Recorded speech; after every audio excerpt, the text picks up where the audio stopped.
네, 안녕하십니까. 오늘 특강 사회를 맡은 이화여대 교육학과 신태섭입니다.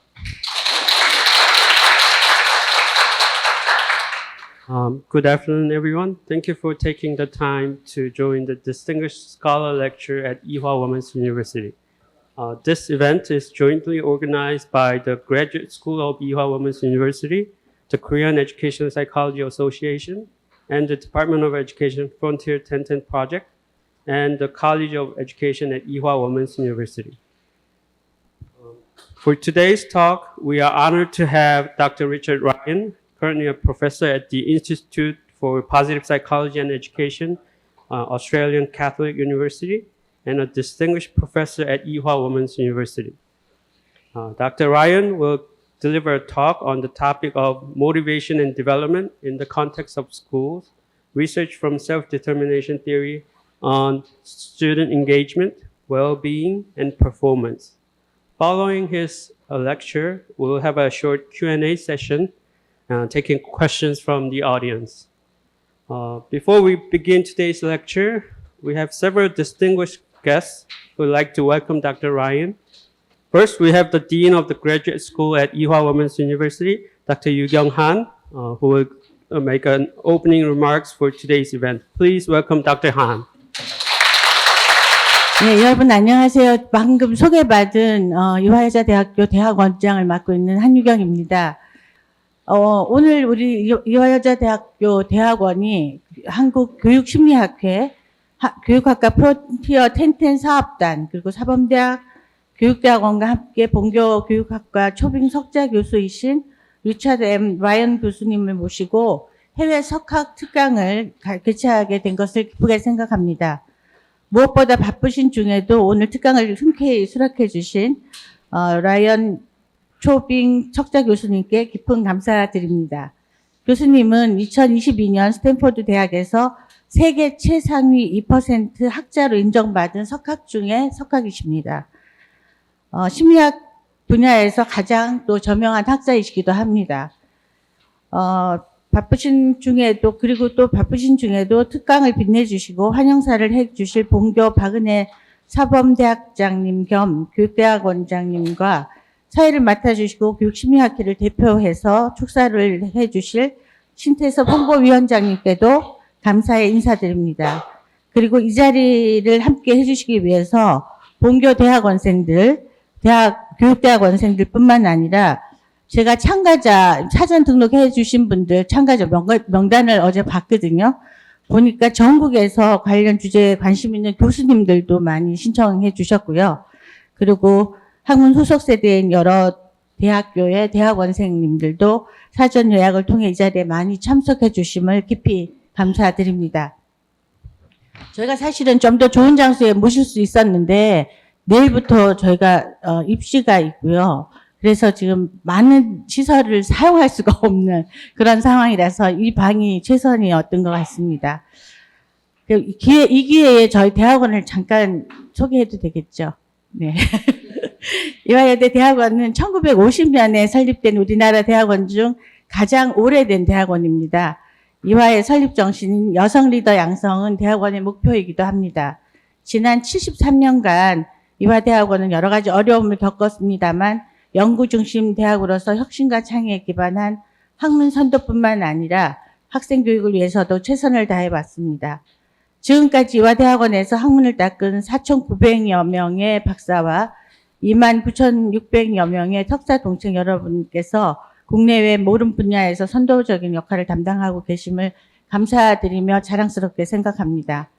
이화여자대학교 대학원은 이제 100주년을 바라보며 이화 비전 2030 플러스에 기반하여 대학원 혁신 계획을 수립하여 실행하고 있습니다. 앞으로도 이화여자대학교 대학원은 대학원 동창과 재학생 여러분들의 성장과 함께 미래 학문 분야의 변화를 주도적으로 개척해 나갈 것입니다. 오늘 뜻깊은 리차드 M. 라이언 초빙 석좌 교수님의 특강을 통해 참여하신 모든 분들의 의미 있는 학술적인 가르침을 얻게 되길 기원합니다. 감사합니다. Next, we have the Dean of the College of Education and the Graduate School of Education, Dr. Eunhae Park, who will give welcome remarks. 네, 박은혜 학장님 모시겠습니다. 네, 감사합니다. 한유경 원장님께서는 교회사 하셨고, 저는 지금 이제 환영사를 해야 됩니다. 네. 오늘 이와 프론티어 1010 사업단하고 또 대학원 그리고 한국교육심리학계 모두 이제 공동으로 특별한 오늘 특강을 하게 되었습니다. 이곳에 오신 여러분들 모두 진심으로 환영합니다. 아까 말씀하신 것처럼 사실은 이 공간보다 더 좋은 공간에 모셨어야 하는데 저희가 내일 교육대학원 입시가 있는 관계로 이제 교육관 건물을 쓰지 못해서 좀 멀리까지 모시게 돼서 좀 송구하지만 그럼에도 불구하고 오히려 더 굉장히 학문적인 우리가 토론이 일어날 수 있을 것 같은 장소입니다. 한유경 원장님께서는 대학원 설명을 해주셨는데요. 저는 이화 프론티어 1010 교육학과 사업단을 좀 자랑을 드려야 되지 않을까 싶습니다. 김은미 총장님이 이제 취임하시면서 우리 학교의 연구 역량을 강화하기 위해서 여러 가지 공약을 하셨는데 그 중에 하나가 이제 해외석학을 모시고 하는 그런 사업을 구상을 하고 그다음에 학문 후속 세대와 함께 연구하는 그런 것을 위해서 굉장히 애를 많이 쓰셔서 연구단 구성을 위한 학교 정말 거교적인 지원을 하셨는데요. 다행히도 너무 감사하게 저희 사범대학에서 교육학과가 프론티어 1010 사업단에 또 선정이 되시고 또 닥터 라이언 교수님 모시고 이렇게 연구를 계속할 수 있게 돼서 너무 기쁘고 또 결과물들이 지금 계속 쌓이고 있어서 너무 감사한 일입니다. 아까 라이언 교수님하고 잠깐 말씀을 드렸더니 매 10년마다 한국을 방문하신다고 하네요. 그래서, 지난번에 이어서 이제 10년 만에 다시 방문을 하신다고 하는데, 제가 지금 제목을 보니까 우리가 학교 교육에 관심 있는 모든 주제가 다 들어가 있는 것 같습니다. 동기가 들어가 있고, 또 학습 성취도에 대한 이야기도 들어가 있고, 발달에 대한 이야기도 들어가 있고, 아마 그래서 오늘의 토론이 굉장히 깊이 있게 되어지지 않을까 생각이 듭니다. 이제 또 한 가지 아쉬운 거는 언제나 혹시 다른 학교나 지방에서 오신 분들은 이화여대 대학교가 언제나 가을 단풍이 너무나 아름답습니다. 굳이 단풍놀이 구경 안 가도 될 정도로 참 아름다운데 올해는 이상기온 때문에 별로 그렇게 아름다운 단풍을 보지는 못하셔서 좀 안타깝기는 한데요. 오늘 충분히 토론하시고 이 안에서 막 뜨거워진 열기를 나가면서 이제 교정을 보시면서 좀 식히시면 감사하겠습니다. 언제나 이런 자리를 마련을 하면 자리를 마련할 때까지는 마련하시는 분들의 수고가 다이지만 이런 세미나나 혹은 학술대회가 성공을 거두려면 그 뒤에 지금 이제 참여하신 분들의 적극적인 참여가 훨씬 더 중요할 것으로 생각이 됩니다. 강의 끝나고 나서 Q&A 세션도 있다고 하시니까요. 그 시간에 충분히 여러분들이 배우신 거 토의하시고 또 다음 우리가 학생들을 또 기르기 위해서 교육하기 위해서 어떤 것들을 알아야 할지에 대해서 진지한 토론이 있으시면 좋겠습니다. 와주신 것 너무 환영드리고 감사드립니다. 애쓰십시오. 네, 박은혜 학장님 다시 한번 감사 말씀드립니다. 다음은 축사인데요. 제가 하게 되었습니다. I'd like to make short congratulatory remarks on behalf of the Korean Education Psychology Association. 대학원장님하고 학장님께서 말씀 주신 것처럼 오늘 멀리서 오신 분들이 많이 계시는 걸 알고 있습니다. 제가 아는 분만 해도 강원도에서 오시고 전주에서 오시고 좀 대전에서 오신 걸로 알고 있어서 여기 오시나 정말 고생 많으셨고 그렇지만 이제 앞으로 이제 1시간 좀 넘게 좋은 강의 들으시고 또 좋은 질의응답 시간 가지시고 자기결정성 이론에 대해서 조금 더 많이 배워갈 수 있는 시간이 되었으면 좋겠습니다. 네, 감사합니다.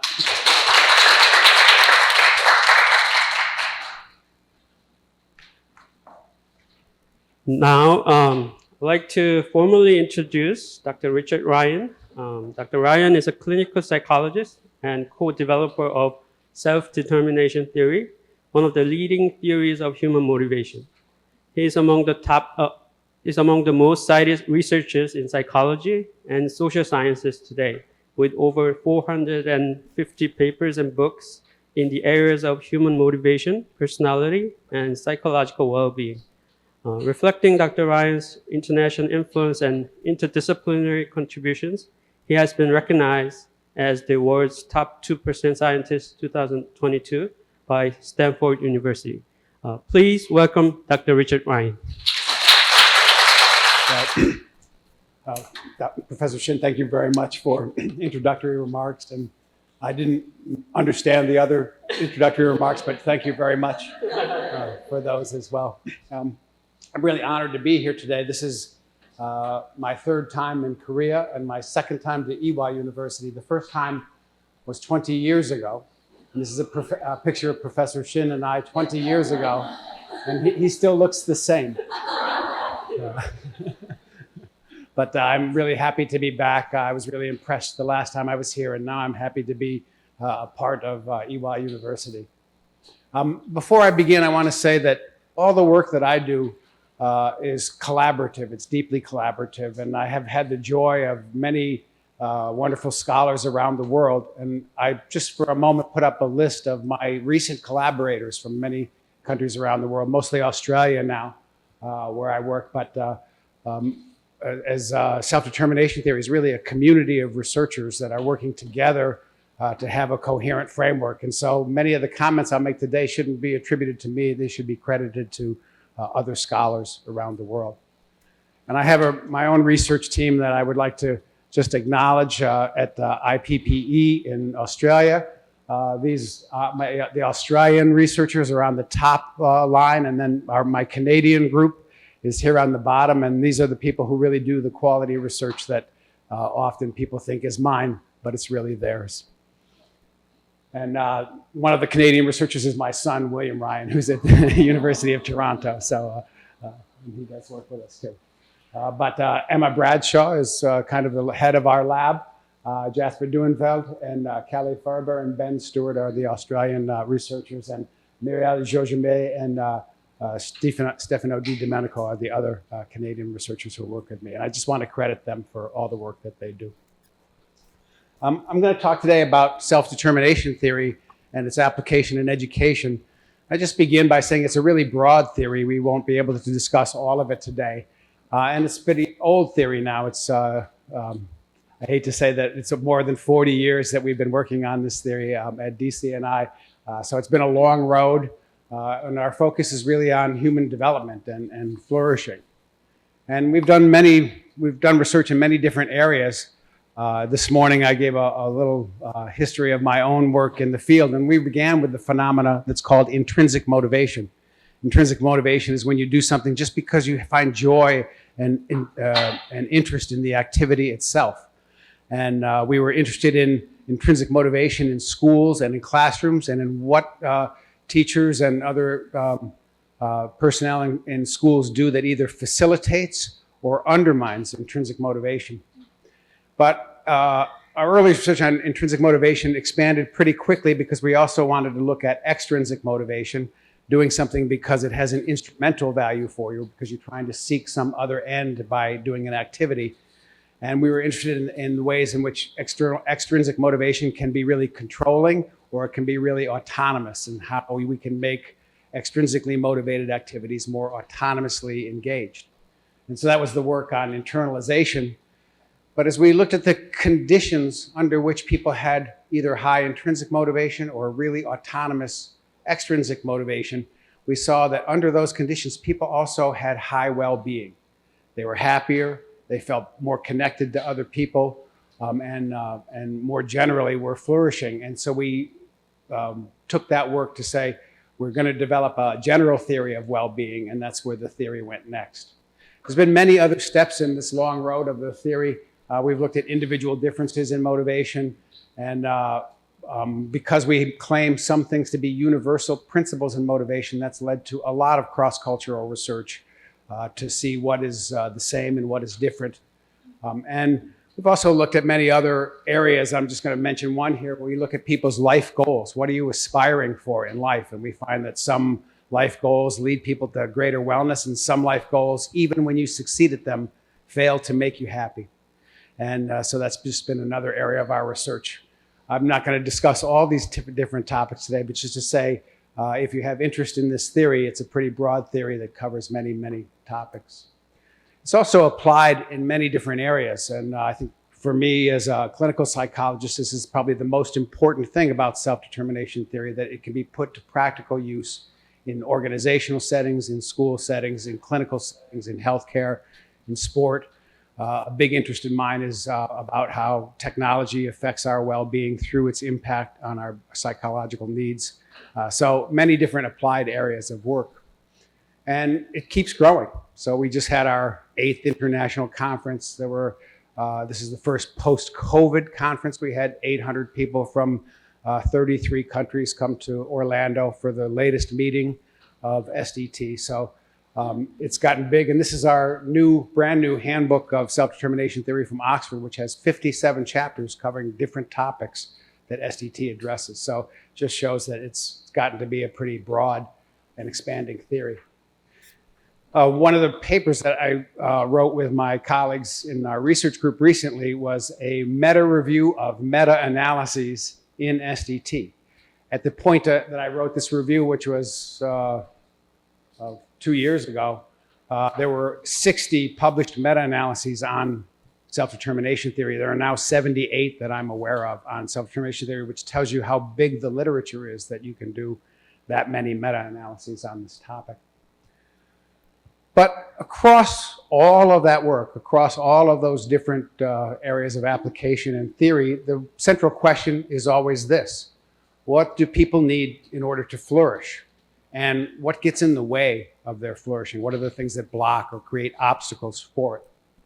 And one of the assumptions of self-determination theory is that in our human nature to flourish, we're each born with the capacity to become fully functioning human beings. We can grow in the direction of greater integration, greater capacities, and greater well-being if we are under healthy circumstances.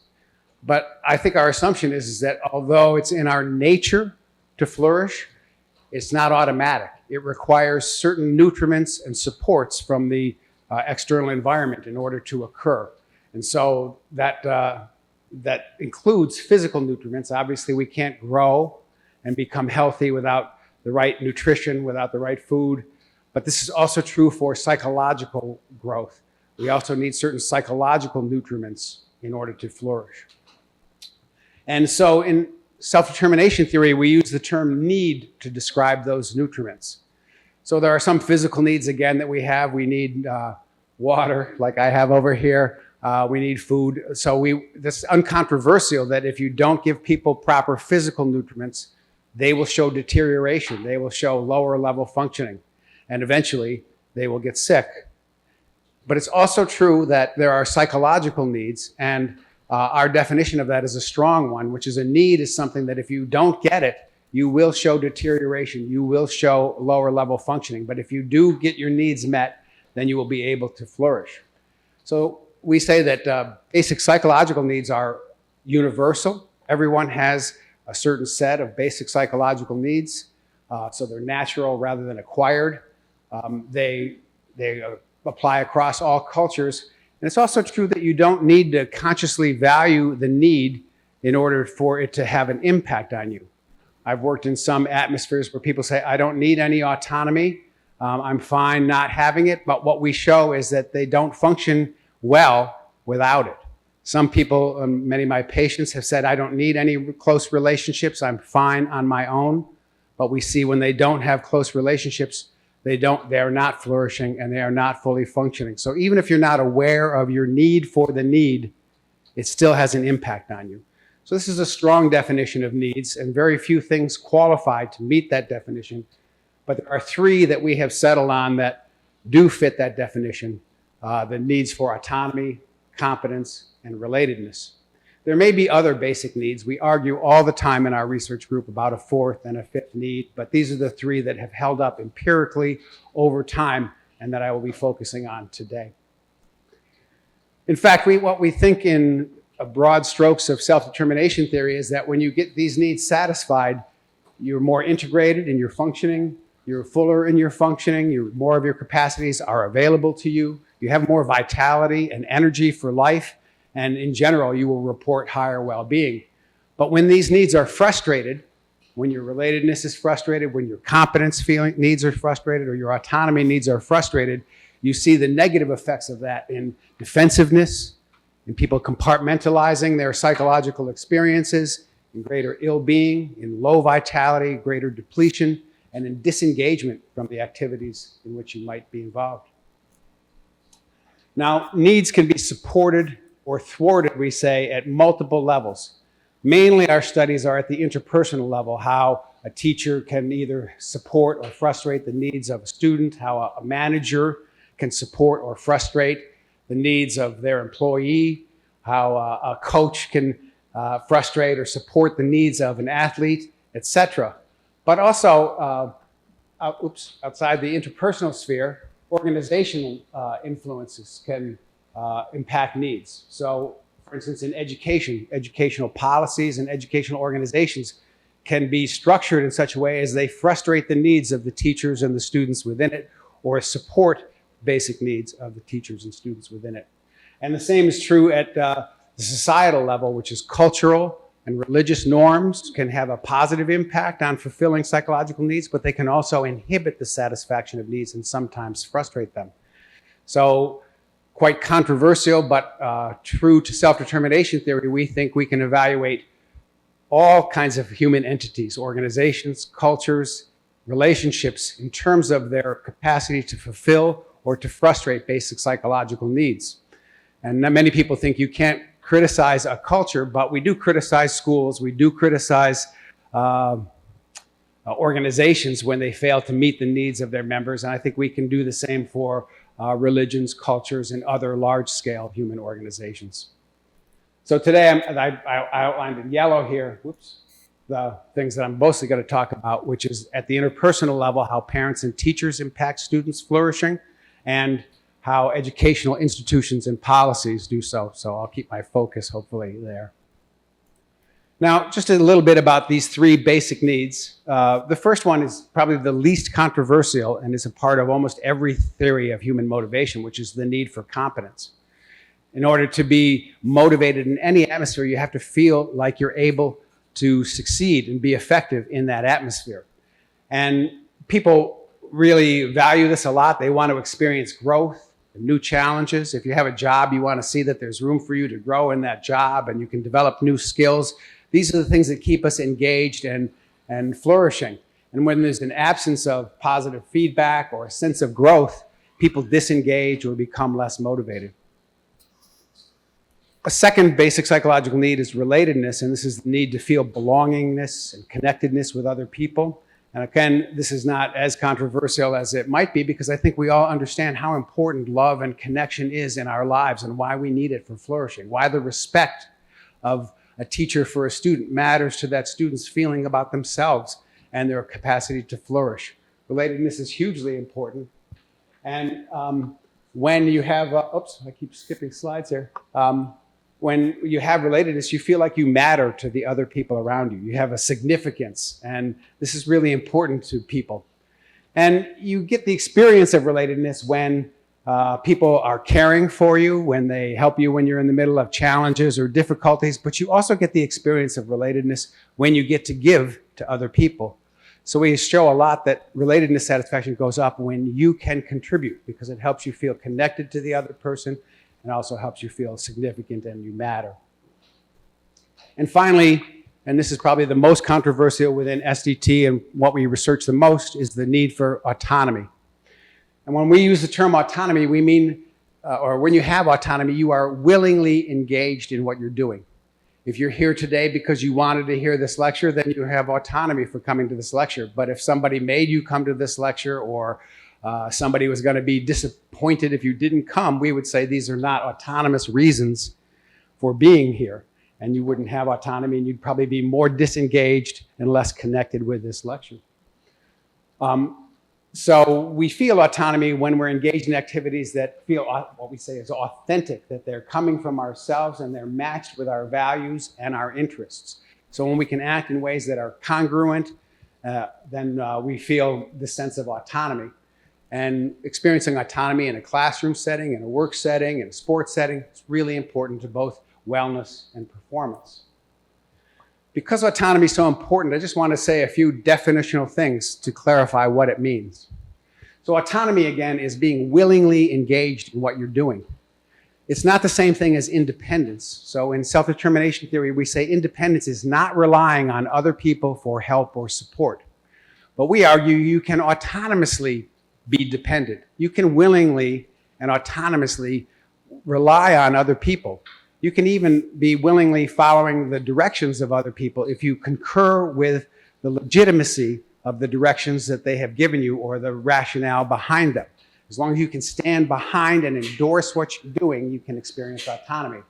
So autonomy is not the same as independence in any way, and it's not about separateness from other people. In fact, if we think about the things that we're most autonomous about, I think, at least for me, when I think, what do I have autonomy about? The most autonomous thing is the love I have for other people, the care I have for my family. So autonomy is not at all about separateness. In fact, togetherness is one of the ways we express our autonomy.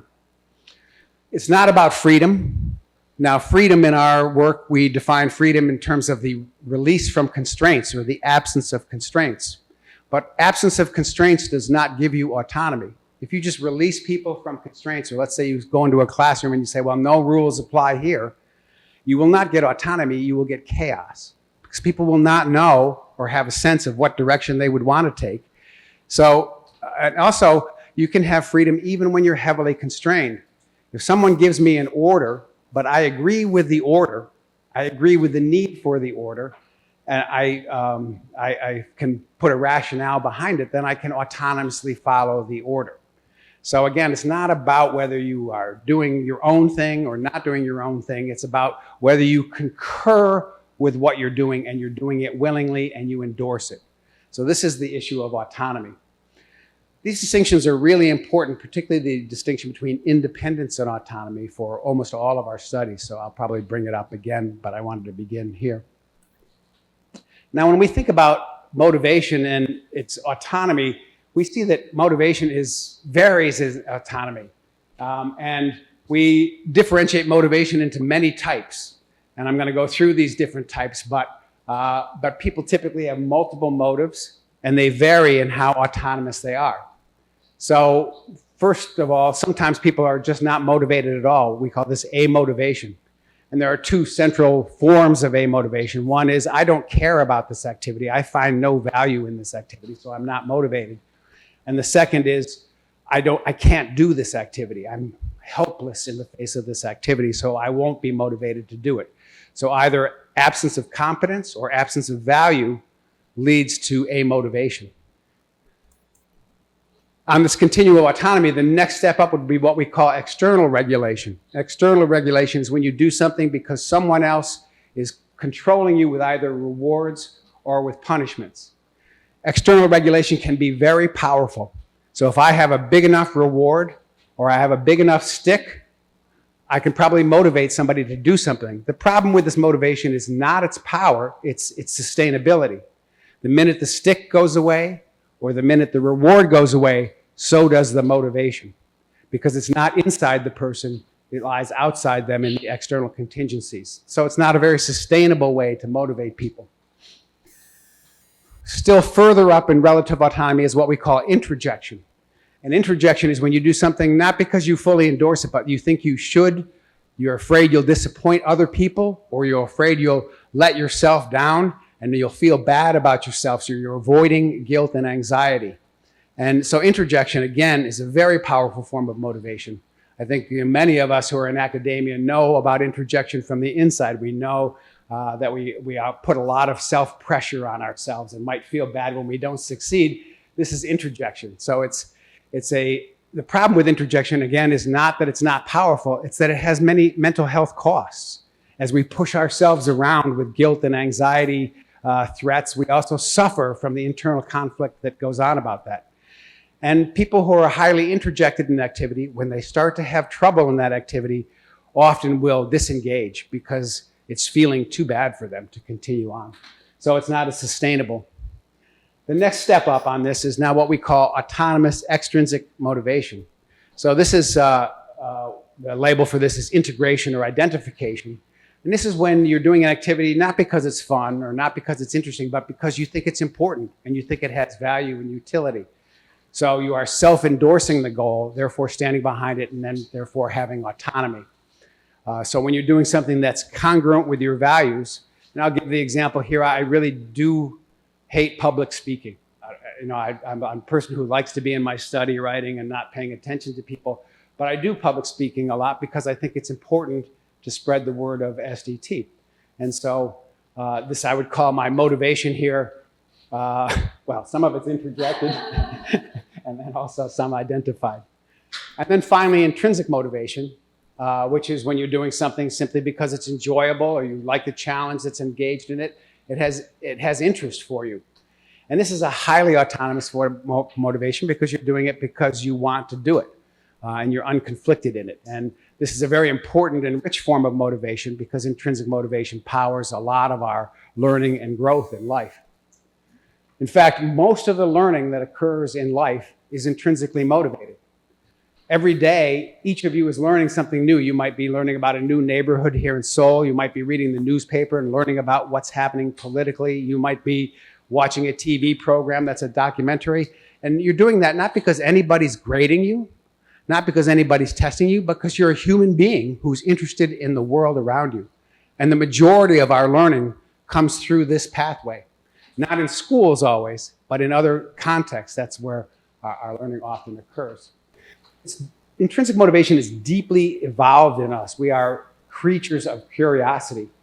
We humans are. And so it's very natural for us to have a lot of intrinsic motivation. And I want to say, we see it across the lifespan. And the reason I put these pictures up here is because I really wanted to put my granddaughter's picture up here. This was her first day at preschool, and she finished a puzzle, and she was showing it proudly to the teacher who was there. I was hoping they weren't giving her a reward for doing it. So, but it's something that across our lifespan is a form of growth and really magic for all of us. I got interested in intrinsic motivation really early on in the career, and I talked about this a little this morning. I had intended just to be a private practitioner, clinician, but I was engaged in some studies with Edward Deasy and other colleagues in our local school system. And in this very first study, this happened in the late 1970s, I think it was published in 81 finally, we asked teachers, how do you motivate students? And we gave them scenarios, various problems. You have a student who's disengaged and not doing her homework. What do you do with her? Or you have a student who's been disruptive in class. What do you do with her? And so in those cases, sometimes teachers would say, well, I would let them know the consequences. I would keep them in from recess. I would give them extra work until they stopped doing that, et cetera, et cetera. They would use external consequences as a way of motivating the student to stop or to change their behavior. Other teachers said, well, if I have a student who's disengaged and not doing their homework, I need to find out what's wrong. I need to get inside the frame of reference or understand that student's perspective to find out what the obstacle is before I take an action. So in those early studies, we labeled the first, the teachers who were going to externally control the behavior using rewards and punishments, as controlling. And we labeled the ones who would begin by trying to understand the perspective of the student they were trying to motivate. We called them autonomy supportive. And we went into the classrooms that year, and we didn't get into the classrooms until 5 weeks into the school year because of some administrative issues. And this is the results 5 weeks into the school year. Teachers who reported being more autonomy supported had students in their classroom who they themselves reported they preferred challenge rather than easy tasks. They were more curious about the things that were going on in school, and they did more independent mastery attempts when they were solving problems, and they were not so much just waiting for instruction.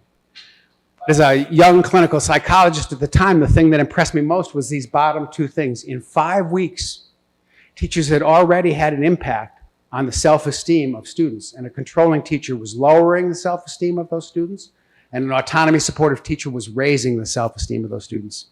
Subsequent year, we did the longitudinal studies starting with day one of the school year, so we could see that spread. We chose a group of autonomy supportive teachers and a group of controlling teachers, and we showed that the one drove self-esteem down and the other picked self-esteem up. So this impact on well-being was really striking to me, and this was really an inspiration for me to become a researcher in the first place.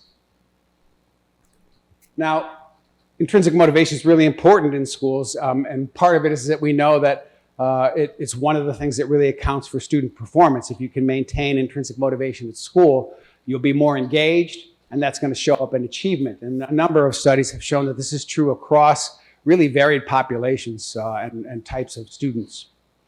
But the trouble with intrinsic motivation in schools is that if you look across the years, this is what this exacting graph looks like here, which is that students start in elementary school, kindergarten, and first grade with a high degree of intrinsic motivation for learning. They really want to learn. They're curious. They're interested in what's going on. But as school progresses, that interest and that curiosity is lost and lost and lost further. Now, this isn't a very good graph of this because in each country, that graph will differ a little. In most countries, somewhere around third and fourth grade, you see a big dip in this. In any country that has middle schools, you see a big dip as students enter middle school because they lose their home-based classroom atmosphere. And depending on the country, it can continue to go down through 12th grade, but in some countries it goes back up, in Canada in particular, because they give students choice over how they pursue their studies at the end of their high school. And in that one country, we see a rise in intrinsic motivation at the end of school. So when we look across, intrinsic motivation is always important, but the whole continuum of motivation is really important, and that's what we study. Now, our argument is that as you go up in these motivations, you have more autonomy and you have better functioning and performance. But I just want to say that most of us, most of the time, have multiple motives going. So we may have some degree of intrinsic motivation. We may have some degree of identification. We also may have some degree of introjection. There might be some external pressure on it. And so typically we create a score out of your multiple motivations, which we call the relative autonomy score. And we use that to predict performance and outcomes. Just to argue that this is a continuum of autonomy, there's been many psychometric demonstrations of this. Typically what we do is we show what's called a simplex model, which is just that things that are next to each other on the continuum will correlate more highly than anything that's not next to each other. And that pattern, which is a quasi-simplex after Gutman, has been demonstrated over and over in meta-analyses. But this is a different way of showing it, and this was done by Josh Howard at Monash University and colleagues. And they did multidimensional scaling in multiple samples. It was a meta-analysis, so they're integrating a lot of data in this. And you can see that when you do a one-dimensional MDS, that how this does form the continuum of intrinsic, identified, introjected, external. It's an ordered continuum of how these things fall. And this is true in students. It's true whether you're looking at employees or just a general populations. The same pattern comes out time and time again. And so if you go up in this continuum, the more your relative autonomy is up toward this end, the more healthy and flourishing you're going to be in the context in which you find yourself. And I'm just going to show some data on this from a recent meta-analysis that I got to join on with Josh Howard and Julien Barreau, Frederick Gay, Jane Chong invited me to join them on this meta-analysis. It was a pretty large meta-analysis. There were over 200,000 respondents involved in the studies that were in this, 344 samples. And we looked at 26 different performance outcomes in schools within this meta-analysis. And I'm not going to go over all 26 of those things. I'm going to do some summary things here. In one of our summary graphs within this meta-analysis, we took all the adaptive outcomes in schools. So academic performance, engagement, feelings of efficacy, being mastery rather than performance-oriented, vitality and positive affect. Is this adaptive line? And you can see if you're A-motivated or to the degree that you're externally motivated, then you're low on this adaptive outcomes. But the more you get up toward intrinsic and identified, the higher you are on all these adaptive outcomes. When we look at the maladaptive outcomes of absenteeism, dropout intention, anxiety, depression, boredom, we see just the opposite pattern. You're higher on those if you're down at the low autonomy end of this continuum. And as you go up, the more identified and intrinsic you are, the less you're showing these maladaptive outcomes in that setting. Now, because people in education are often really concerned with the issue of performance, we looked at the best indicator of performance we could find across the meta-analysis, and that was grade point average. And so in studies that reported grade point average, you can see that the more autonomous your motivation, the higher your grade point average. And that's a good sign for what it means to be motivated.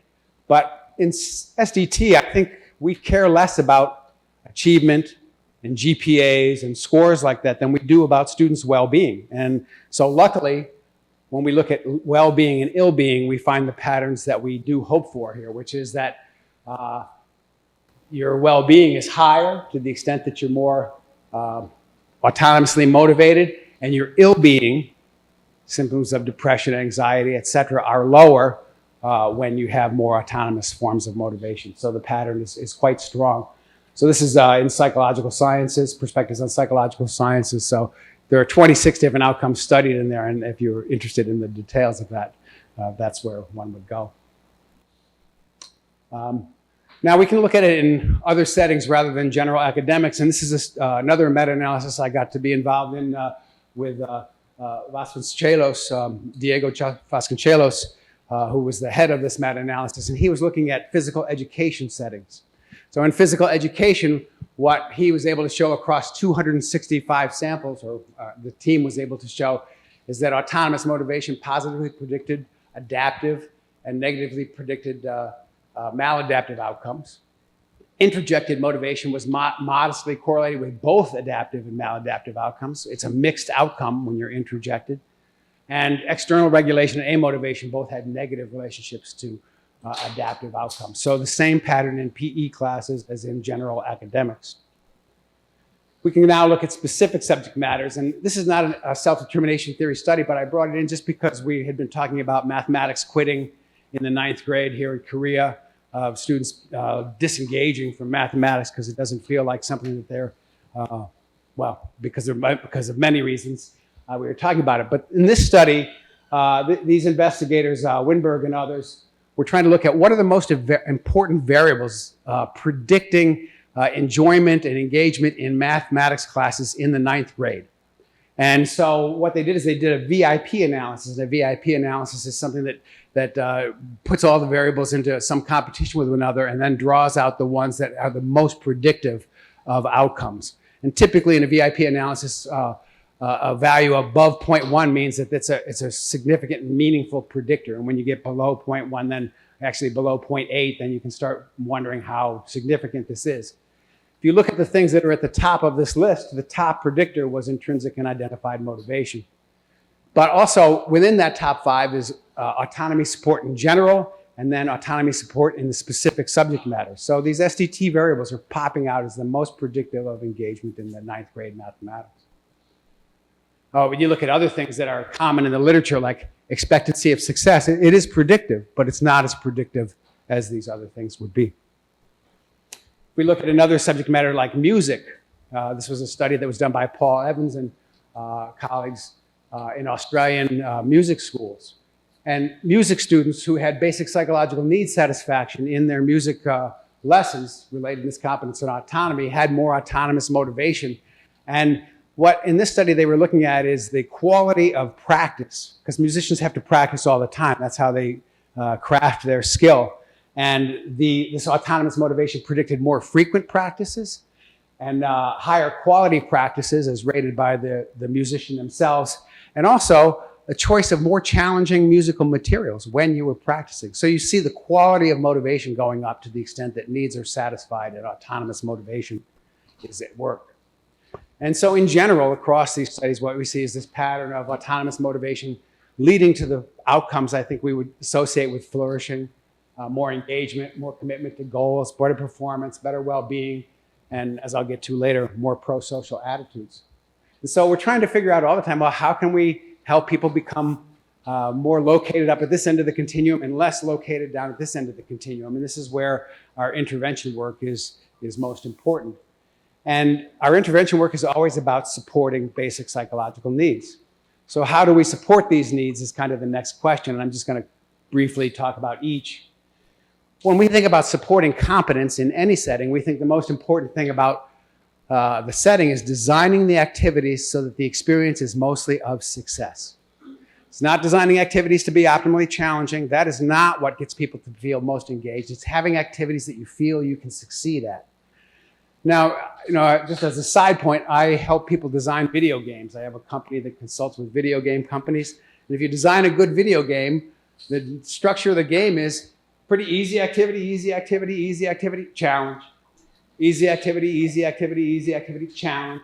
But the balance is toward relatively easy activity so the person can feel engaged and succeeding and effective and growing, leveling up, whatever the particular metric is within the game. That's really important, and that's why video games are so engaging. But a lot of times that's not what our classrooms are designing. They're not designing activities that you can feel continuously successful at. In fact, too much of the time we're in optimal challenge. I ask everybody in work settings, like, would you like to be optimally challenged every day at your workplace? Would you like to be at the edge of your skills every day? No, we would burn out in a minute. We wouldn't like that kind of work. We want to be challenged occasionally, but mostly we want to feel effective in what we're doing. So designing environments for competence means designing for that sense of effectiveness. And where there isn't effectiveness, you're providing a scaffold, structure that allows somebody to climb forth again effectively. And so how scaffolding is done is really an essential component of competence support. Also supporting competence is that when you give feedback, the feedback is not evaluative. It's not you're a good student or a bad student. It's that this is the thing that you did well, and here's the thing where you could have improvement, and here's how.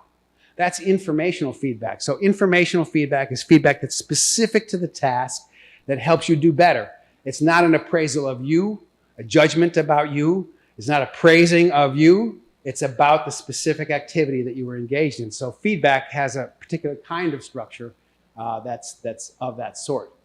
And praise is really good. Praise helps us feel more competent, but it depends on what the praise is for. If the praise is specific to something that you actually accomplished, then it's going to be internalized as a positive thing. But if it feels gratuitous or it's about the person and their ability rather than their specific accomplishments, it does not increase perceived competence. And finally, when you're designing an environment for competence, you're providing opportunities where people can see growth and pathways to becoming better at the activity over time. Well, what does relatedness support look like? Well, the main thing about relatedness support is that we're always conveying respect for all the individuals who are in our setting. This means that, a teacher is conveying respect for each of the students in his or her classroom. That when that student comes in, for instance, they might just have a smile that says, "I'm glad you're here." This is huge for relatedness. One of the great questions we have in our designs that really predicts relatedness is, my teacher likes me. Not, I like my teacher. My teacher likes me. This is really important to feeling connected and belonging in a classroom. And when you're supporting relatedness, when the person runs into challenges or obstacles or failures, what you're expressing is care and concern, not criticism and evaluation, because that divides you from the other person. And again, as I said before, relatedness is built when you build into your environment opportunities not only to receive care, but to give care to others, because that helps you both feel more respected and also more a part of what's going on. And finally, what does autonomy support look like when we design environments for that? When I'm being autonomy supportive of another person, let's say it's a student, the first thing I'm doing is when I'm trying to motivate them, I'm trying to understand what is their perspective on the task that I'm giving them. Do they see it as valuable? Do they see it as interesting? Do they see it as something that they're capable of doing? Understanding the perspective of the motivatee is really important in supporting autonomy. And when you're supporting autonomy, you're seeking the other person's inputs and their ideas, not just telling them what to do, but you're also saying, what do you think about that? Or how do you see another way to do that? You're giving choices where you can give choices and allowing the person to feel ownership over the activity. So when people can feel ownership, they're more engaged and they're more fully involved in what they're doing. And that's one of the reasons that performance is higher when people have autonomy.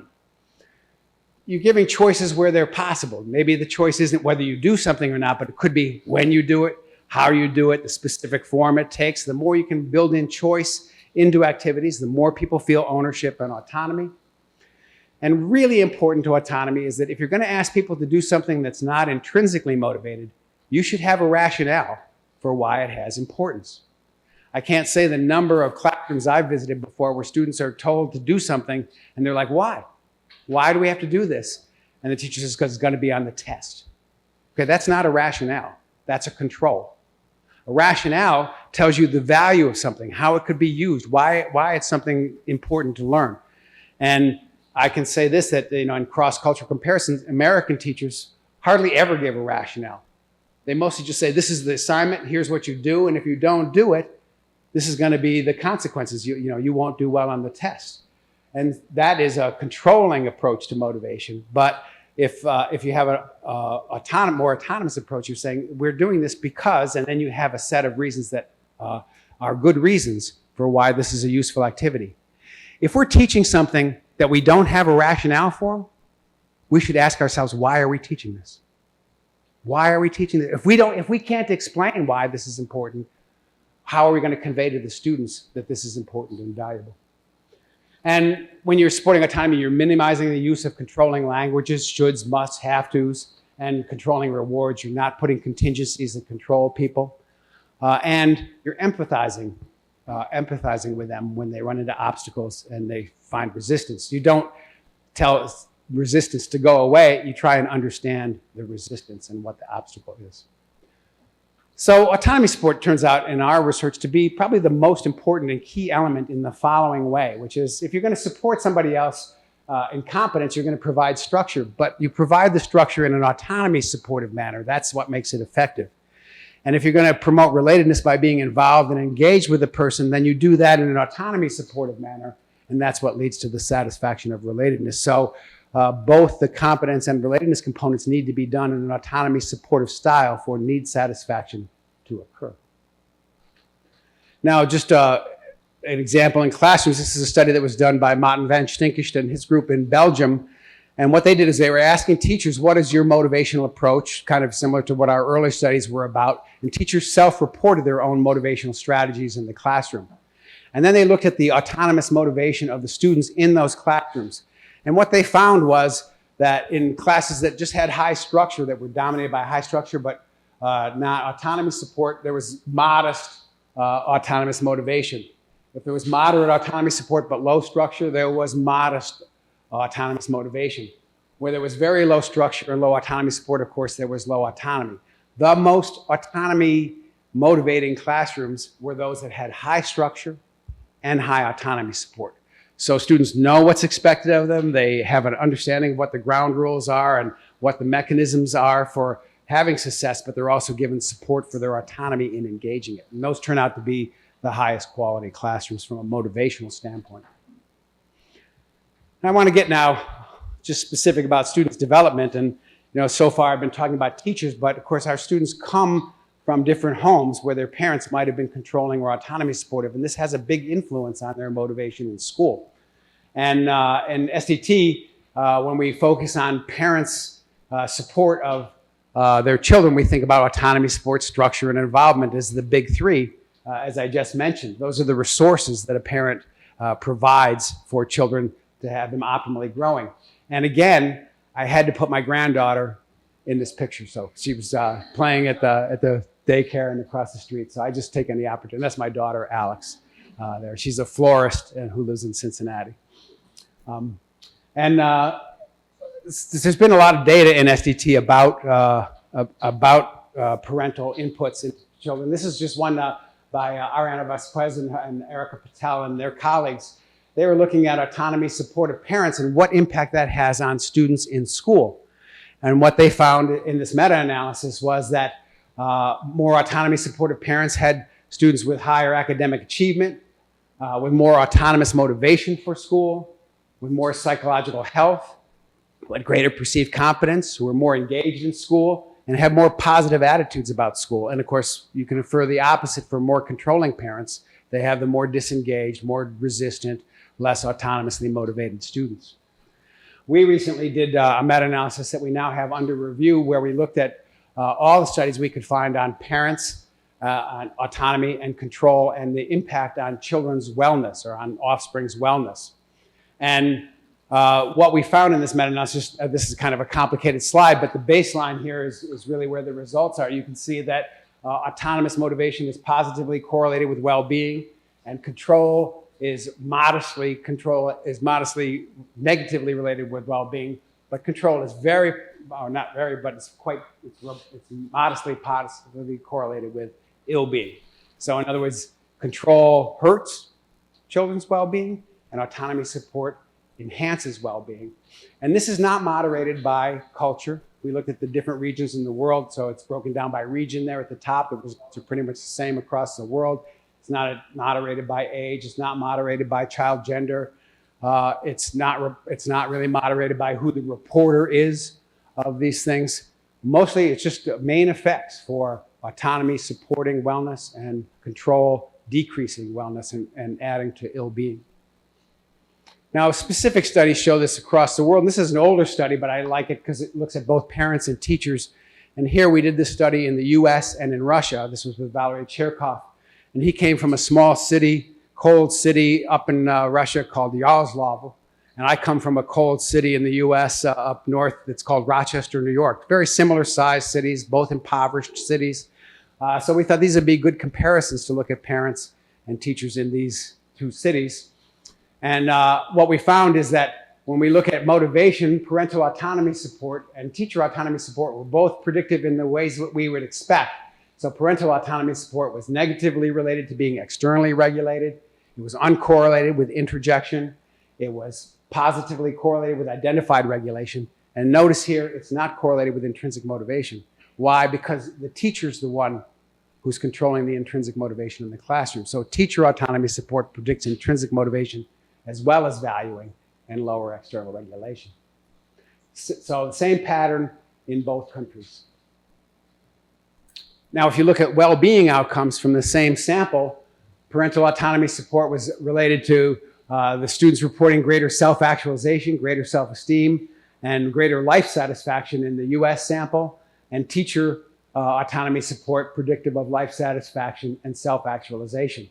You can see the depression and self-esteem not as strongly related to teacher outcomes. But in Russia, very much the same pattern with the exception of the strong relationship of parental autonomy support and depressive symptoms. So very similar patterns.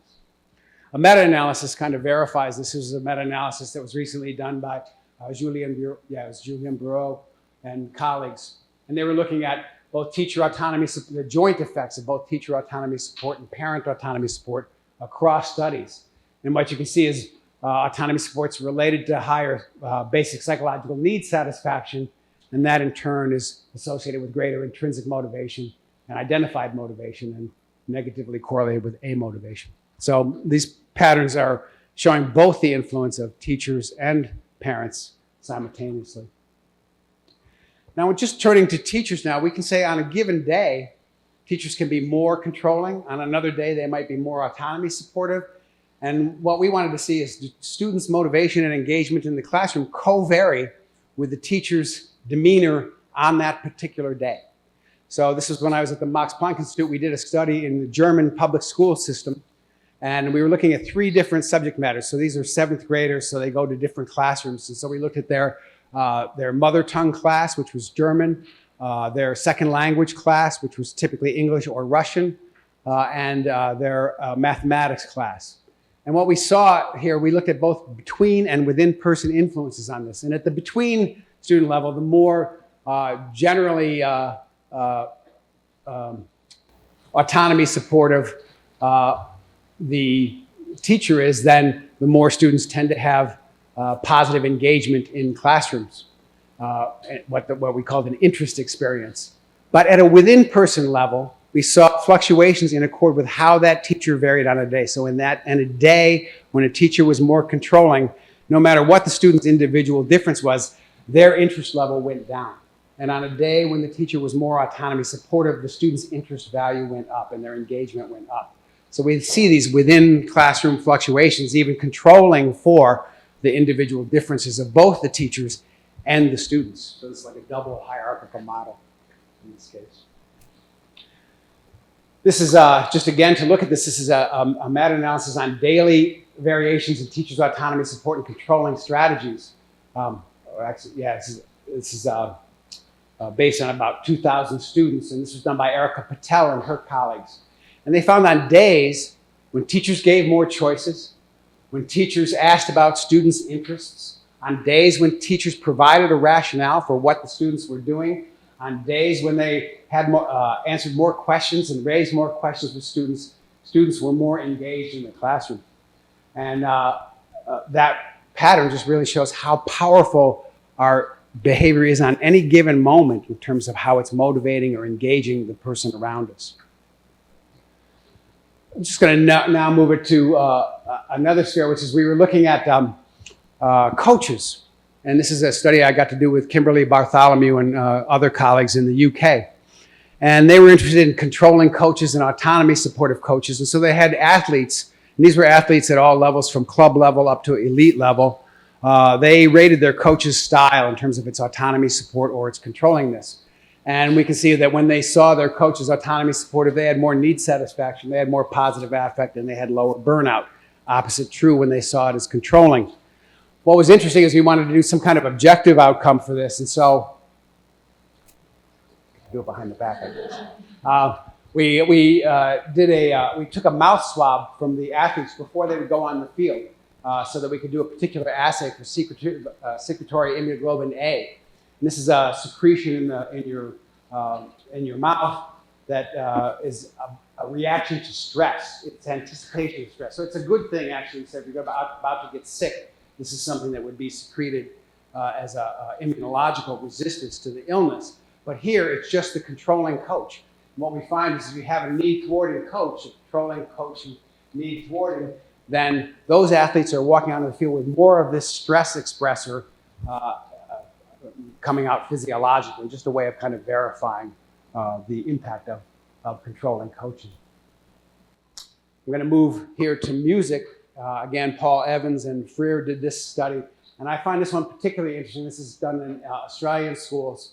And in Australian schools, music is required through elementary school and often through 7th and 8th grade. But when you get into 9th grade, it's now an elective. So you can decide to do more music or just stop music altogether.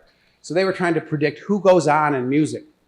And so they measured both the students' achievement in music, what their grades had been, how well they had been performing, et cetera, because a lot of people say, well, the ones who go on are the ones who are good at music.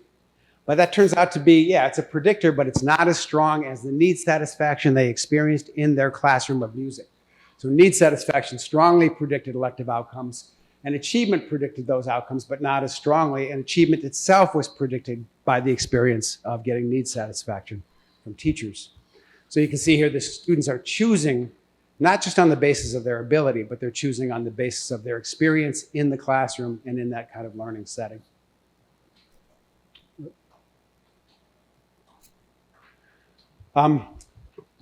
Cross-cultural studies are really important in SDT, and early in our work, it was often argued that SDT wouldn't apply in a culture like Korea.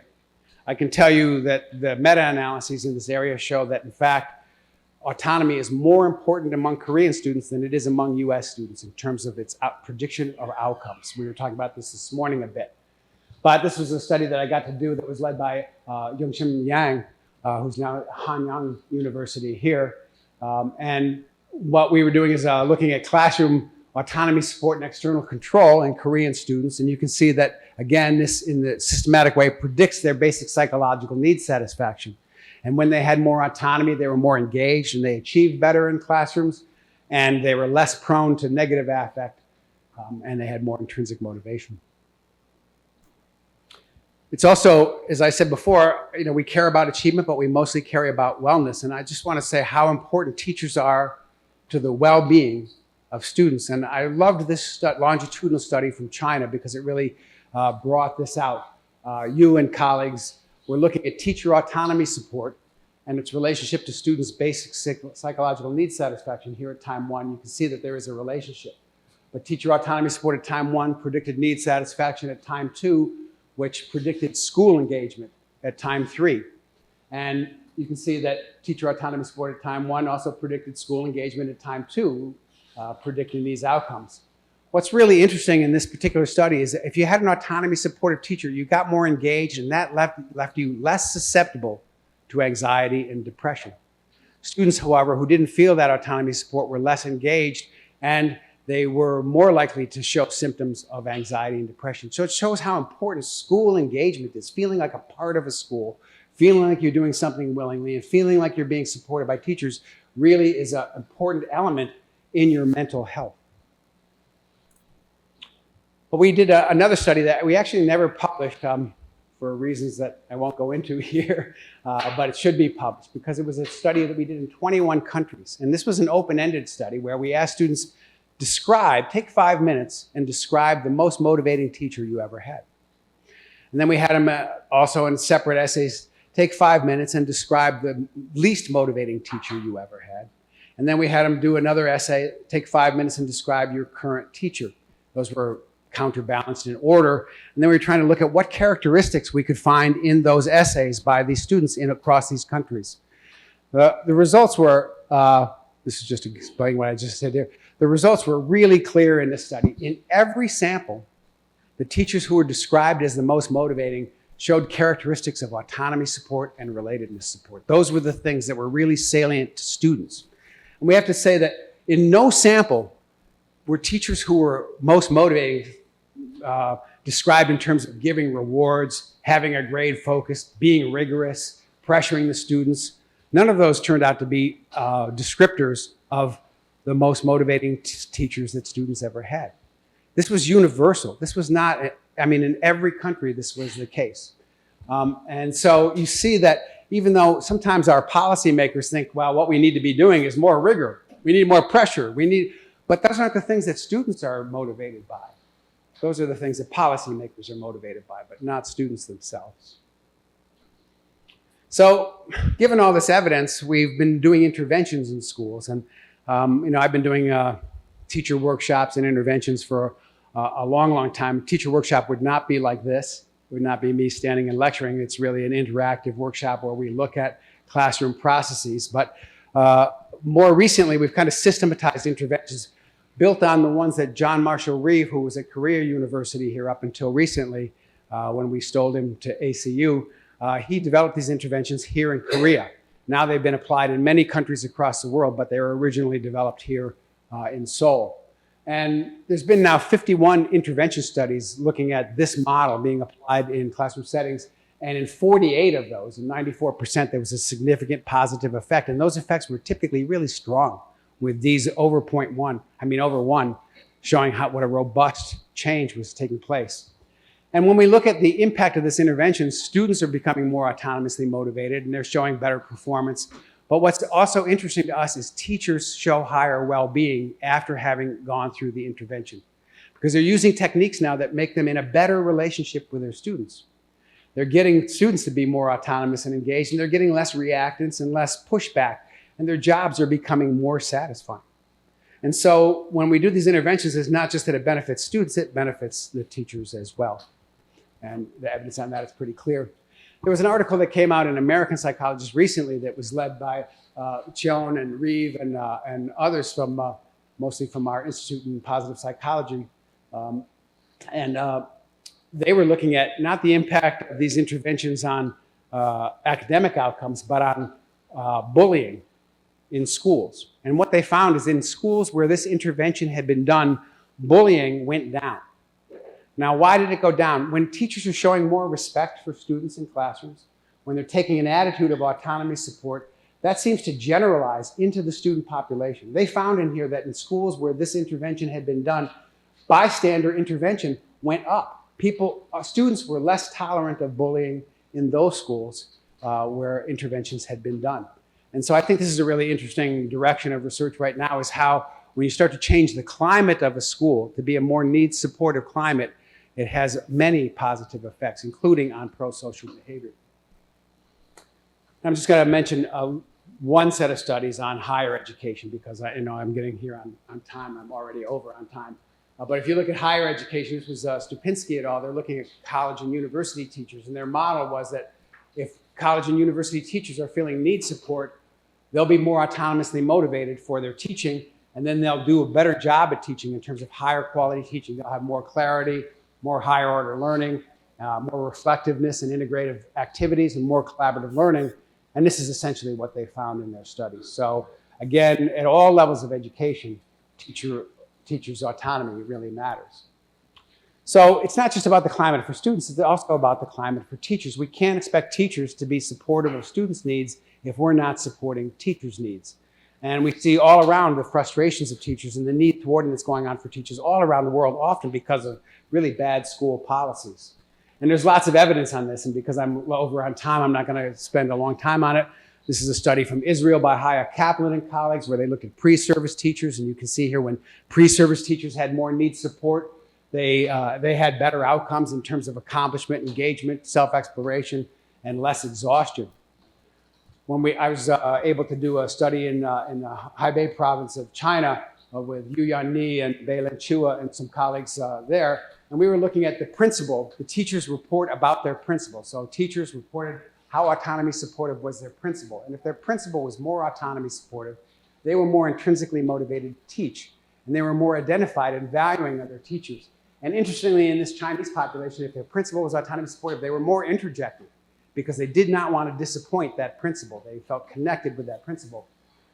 More intrinsic motivation and identified motivation predicted job satisfaction. And you can see interjected motivation, as we would expect, predicted both job satisfaction and more ill-being symptoms. It's not the best way to be motivated, as we always have argued. But still, you see the importance of principal being autonomy supportive. In Australian schools, this is Rebecca Colley's study, she shows that teacher turnover is really predicted by autonomy supportive leadership, which leads to more energy and lower turnover intentions. And one of the biggest factors in positive turnover intentions is autonomy thwarting leadership. If the leaders are not supporting your autonomy, you're more likely to want to change jobs.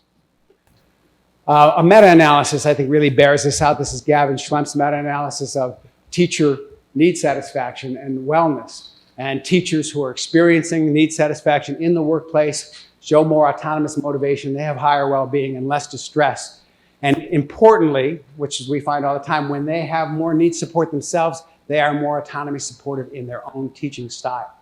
There are many studies now coming out in SDT that show this. I'll just show you one quickly here in mathematics classrooms that was led by Enoch Ahn here, showing that teacher autonomous motivation predicted more need supportive practices, and then students report more need satisfaction, which in turn not only affects their autonomous motivation, but also their mathematics score outcomes at the end of the year. So we can see the value of this. Not only do principals need to support teachers, but principals themselves need support. Principals themselves can be controlled or supported by the superintendents of the schools in their district. And this is a study of principals' commitment to their job. And what you can see here is if they have an autonomy supportive superintendent, no matter how many years they've been in the job of principal, they're more likely to be affectively committed to that job.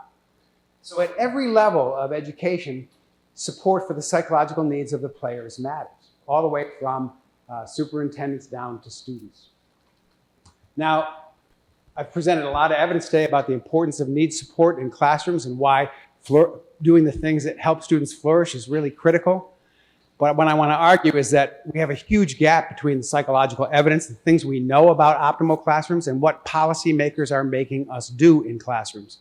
Now, I'm not speaking specifically of Korea here. I'm speaking of all countries, and I'd love to get into discussions on this about the particulars here, but I'm going to give 3 examples where our practices in schools are mismatched with our evidence.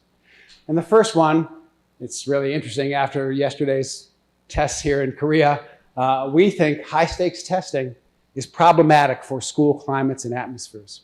High-stakes testing drives curriculum into very narrow channels that do not appeal to many students or to all students. It doesn't provide enough leeway in classrooms to capitalize on the interests and the issues that students are engaged in. There are many things about it. Also takes away teacher autonomy, because the more there's pressure toward high-stakes outcomes, the more you don't have autonomy to teach the things that you're enthusiastic about, or the things that would really reach students, or the things that are relevant on that particular day. There's a number of drawbacks of having this be the focus of education.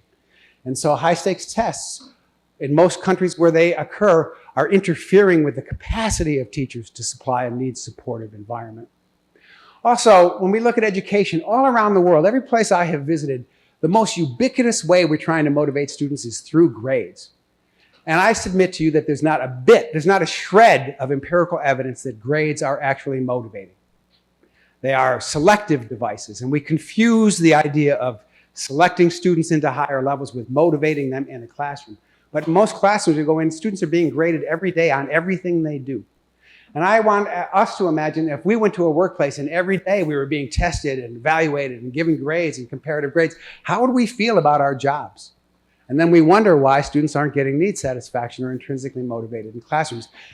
Why do we have this ubiquitous form of feedback in classrooms?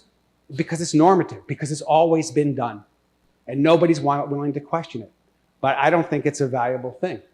And then finally, here's just another example, the fetishism of STEM courses, of science and mathematics and engineering courses. Now, I do agree, those are important professions, but when you look at society, not everybody's going to be an engineer. Not everybody's going to be skilled in mathematics. Not everybody's going to be doing science. And so when we look at our broad population, is it in the service of our students that we're putting so much focus on this very narrow band of skills? This is a question that I ask in the United States. It's a huge question. In Australia, it's a huge question. And I suppose it's a huge question here as well. These are just 3 examples of how policy doesn't match what we know empirically about the best we can do in education. So as my final slide here, so I just want to say some takeaways here. SDT argues we're naturally prone to grow, to be well, to internalize things and to flourish, but we need certain nutriments for that to happen. We need supports for that to happen. Parents and teachers are critical in providing these need supports, and these lead to greater wellness and better performance in schools. But we can't expect teachers to provide these atmospheres without supporting teachers themselves. And policies are often crowding out that capacity to support teachers to do what they should be trained to do best, which is to help students flourish. And with that, I thank you very much. Again, please give a big round of applause for Dr. Ryan. Thank you so much for your inspirational talk.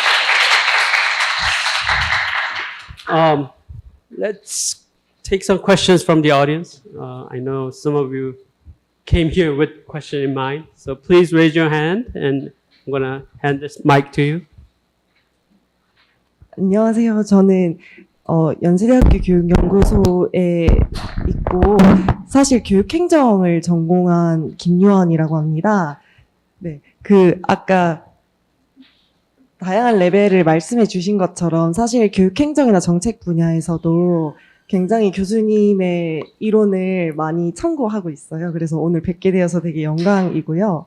제가 궁금한 점은 사실 이론 자체보다는 약간 이렇게 수많은 이렇게 후속 연구들을 낳는 사실 되게 거대한 이론이잖아요. 이런 이론을 어떤 과정으로 만들게 되셨는지, 그러니까 이런 3가지 요소들에 어떻게 관심을 갖게 되셨고, 그러한 개인적인 연구나 아니면 그냥 개인적인 진짜 백그라운드 경험 같은 것들이 있는지 궁금합니다. 네, 감사합니다. She's from Yonsei University, majoring in education administration, and her question was, you and DC were able to develop this huge framework, the SDT framework. So, how did you manage to establish such a big framework, and what kind of brought your interest into looking at those 3 specific psychological needs in the process? Thank you for your question. I'm not sure how we got to be such a big theory.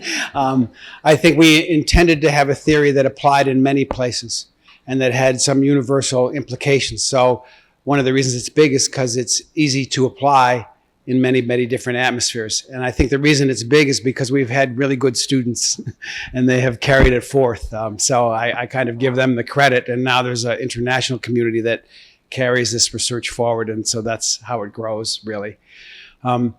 Why these 3 needs, or how we got into these 3 needs? It really began with our work on intrinsic motivation. It was finding that autonomy and competence and relatedness supports were really important to intrinsic motivation. And then when we went to look at internalization, we found the same things, that when there was autonomy support, when there was competence support and relatedness support, there was more proneness to internalize external regulations to the self and to own them. And as I said earlier, that then we saw that under those conditions where those needs were being supported, people had greater psychological wellness. And so those 3 needs always were popping out empirically. So we can say on the one hand, it's inductive that we found those 3 needs. But we also think deductively when we think about a healthy organism, because we come from an organismic point of view metapsychologically. we think, well, the direction of a thriving organism is in the direction of greater self-regulation, if it's a social organism, greater integration into its social community, and greater effectiveness in relation to its environment. So it's a basic kind of biological principle that that's where positive growth would go, in those three directions. So both deductively and inductively, those three needs pop out. There are other needs that get proposed a lot, and we could discuss those, but these three always stand up to these criteria. Hi, thank you for your lecture. It was really inspiring. So my question is regarding the supportive strategies in current societal context. So recently I have a fear regarding the development of artificial intelligence. So I'm planning to be a researcher, and the more I utilize the ChatGPT, the stronger I fear I might lose my job in near future. And like AI, artificial intelligence, they can draw, they can paint, they can like make some videos, but they can do everything. It seems like they can do everything to me. And then, I think it might give like students, teenagers in these days, they might lose their dream or their competence, because seeing artificial intelligence affects negatively to my competence and also my autonomy. And I might not be needed in the future in academia like that. And it really affects me, and it really, gives me anxiety and makes me more be introjection person. So so my question is, what could be supportive strategy in this context for students and people like me? Yeah, I mean, we have AI now, and it's not going away. So I guess that's the first thing I want to say. And of course, I use ChatGPT all the time. I actually find it a really useful tool. So I often take, lately I've been taking some things that I write and just sticking it in there and saying, do you have a better idea? Sometimes I ask ChatGPT, is there something I've left out here? And I'm finding it quite a remarkable conversational partner. And I'm learning a lot from ChatGPT. So it's a vehicle for gaining competence as well as losing a sense of competence, because it gives you new information and new things. A lot of statistical questions can be really explored well on ChatGPT. It really comes up with some nuanced strategies for analyzing your data. So it's a great tool. I guess the fear that you're saying is that it may come in to kind of take over the things that we would rather willingly do ourselves. In other words, it would interfere with autonomy in the sense of it would take away the options that we have for career pursuits. And I think this is true. We wrote, with Rafael Calvo at Imperial College, we wrote a paper recently on the ethics of AI. And we're saying one of the things about AI is it needs to pay attention to basic psychological needs. It can't be interfering with those things, and we need to be evaluating it in terms of the extent to which it does do so. So when it comes to schools and the use of AI, I think one of the things that is the argument about AI in schools has brought out to me is how much we're dependent on grading and evaluation. Because the big fear is, students will cheat because they will use AI to get to something.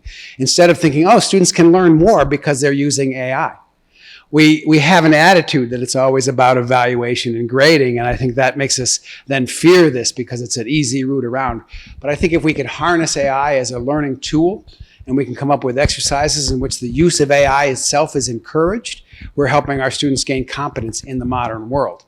And so I don't think we should think of it as an enemy. We should think of it as a friend, but we should be really careful about the design of AI to make sure that it's not interfering with human need satisfaction, because it should be a human tool and an instrument for us rather than against us. It brings out one other thing about what if AI does make us all unemployed? What about that? Well, what about our societies is not distributing enough wealth so that we all need to stay employed? If there's a tool out there that could ease the burden of labor out there, that should benefit humankind. The fear is that it's going to be owned by somebody who's not going to use it for the benefit of humankind. They'll just be reaping the profits for themselves. So again, we need to regulate that. So I think there's a number of regulation questions and design questions. I really think of these as design questions in AI. To make sure that it doesn't interfere with need satisfaction. And I think it is our friend because it's helping human competence. It's our friend in the education sphere. because it's helping human competence. Of course, when we get to the singularity and it destroys the earth, it's no longer our friend, but that's a different question. So. We have just enough time for one more question. 충북대학교 대학원생이고요. 질문을 한글로 하겠습니다. 타인에 의한 컨트롤은 그런 자율성이나 동기에 부적인 영향이 있다고 했는데 혹시 타인에 의해가 아니라 스스로 의도적으로 자기 컨트롤하는 전략을 세우는 거는 그것에 대해서 어떻게 생각하시는지 질문 드리고 싶습니다. So you talked about controlling being, having a negative impact on students' learning and so forth. So what about this self-imposed control, like the intentional self-control? So what do you think about the impact of it? She is from Chungbuk University. It's a great question. One of the principles we have in STT is you can have another person be autonomy supportive or controlling of you, and you can be autonomy supportive or controlling of yourself. So sometimes self-control just means self-regulation, but we think self-regulation can be autonomous or it can be self-controlling. So when I pressure myself to perform really well and beat myself up when I don't, this is controlling. I'm now using internal rewards and punishments to make myself perform well. This has a lot of mental health costs, and it's a form of introjection in our theory. On the other hand, self-regulation, which is another time, so sometimes we use that instead of self-control, we think of that as something where I'm regulating myself in a direction that I have value and congruence for. So it really depends on how we treat ourselves. In the same way that other people can treat us controllingly, we can be really controlling with ourselves, not just about academic achievement, but about appearance, about popularity, about any number of things, how much money we have. These can all be bases for being really self-controlling, and that has mental health costs. So it's an important distinction, and it's a great question. Thank you for being such a patient audience today. You've been wonderful.